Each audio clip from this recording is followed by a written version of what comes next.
Hello everyone, welcome back to the Coders Bash.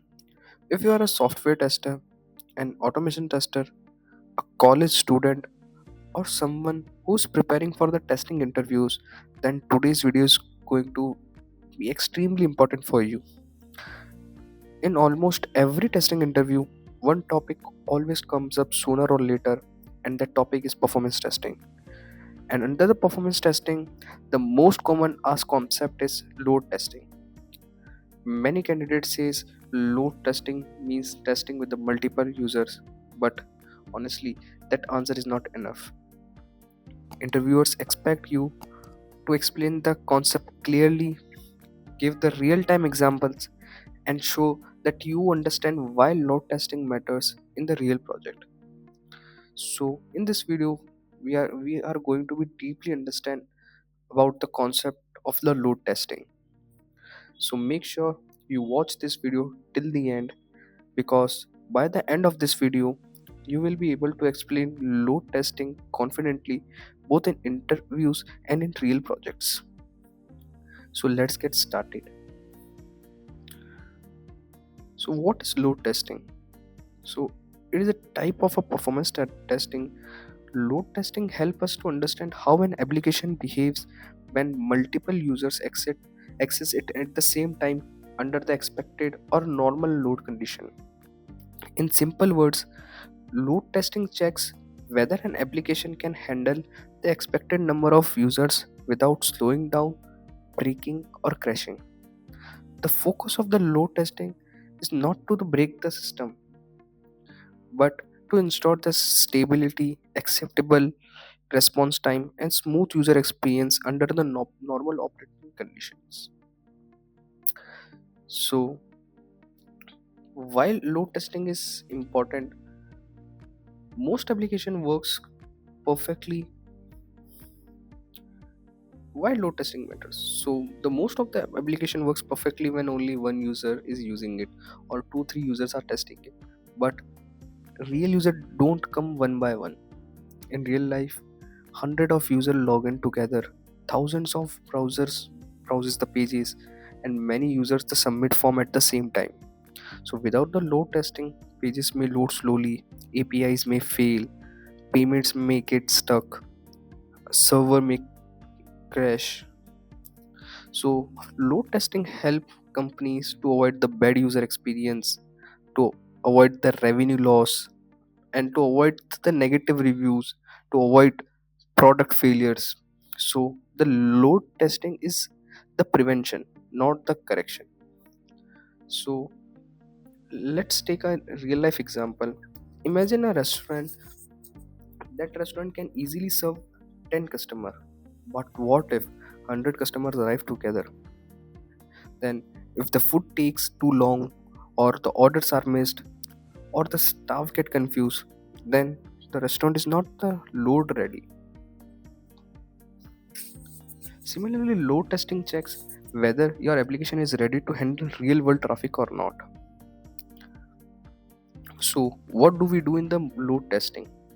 So, during the load testing, we carefully monitor response time, how how long does it takes to log in, the page loads, the API calls. So the slow response time directly correlates with the poor user satisfaction. Now, the second part is throughput. Throughput is how many requests the system can handle per second. The higher the throughput means the better performance, the better scalability, and essential for the handling the traffic spikes. Now, the third thing is error rate.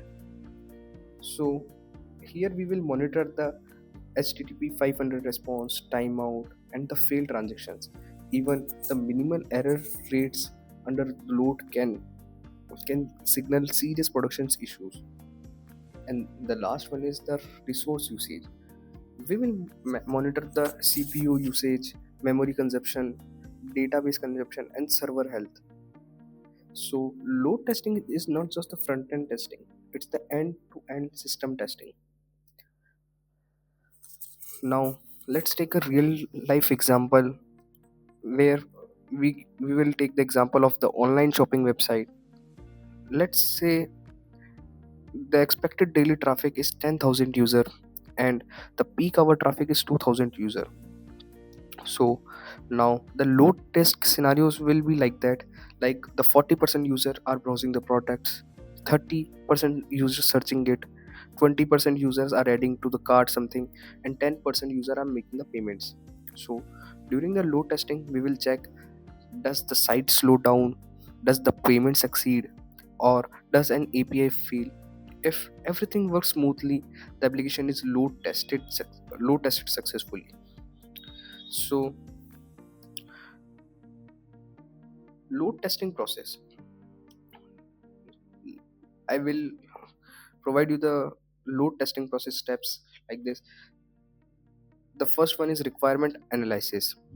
So we will need to understand the business requirement, define the expected user volumes, identify the peak hours, and prioritize the critical features. Second is the identify the key scenarios. So we will need to map the key user journeys like login, search, checkout, and other core workflows. Now the third is test data preparation. So we need to create a realistic data sets including the user accounts, product catalogs, and the transaction data. Fourth is load simulation.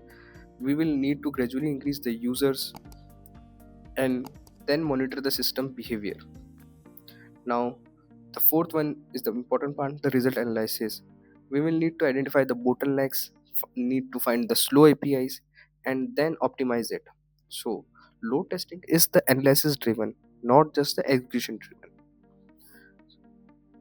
Now let's talk about the tools which use for the load testing. So some popular load testing tools are Apache JMeter, LoadRunner, Gatling, K6. But for the beginners, mostly JMeter is the best tool to start with. So the JMeter is industry standard. It is an open source tool. It is mostly ideal for the beginners and support the comprehensive protocol testing and detailed reporting. Now Gatling and K6 are the modern alternative, offering the code-based test scenarios. It is an excellent CI/CD integration, and it is a developer-friendly workflow. Now, the last one is the Load Runner. It is an enterprise-grade solution for the complex environments requiring the advanced analytics and the extensive protocol support. Now,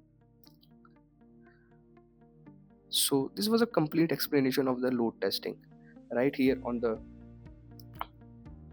Code Bash. If you are serious about the software testing, automation testing, or cracking the testing interviews, then understanding the load testing is not negotiable. So, if this video helped you, hit the like button, share it with your friends, and subscribe to the Coders Bash. So, thanks for watching.